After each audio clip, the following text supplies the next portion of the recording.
So ayan, habang kumakain kami mga kadiday, tuloy pa din yung pagbabarbecue namin.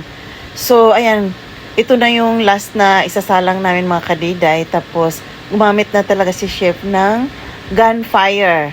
Para ito na kasi yung mga chicken at saka yung beef. So pinapanood na lang namin siya mga kadiday. Ayan, so malapit na rin siyang maluto yung mga karne.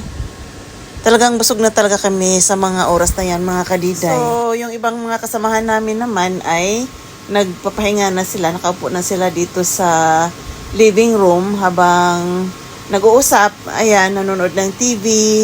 Yung iba naman ay nandun sa dining. Nakaupo din mga kadiday. Yung iba nandun sa labas. So, ayan. At dahil marami na rin kaming naluto. So, naisipan ng kasama ko na ipasok na lang yung naluto sa loob. Para kung sino yung gustong kumain, ayan, lagay na lang sa table. At yun, naisipan na rin namin, umupo na lang sa living room para mag-karaoke na kami mga kadiday. Sabay-sabay na kami kumanta at hindi na rin kami gumagamit ng mic.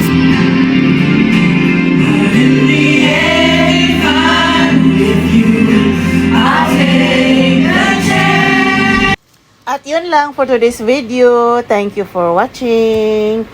Bye! See you on my next vlog.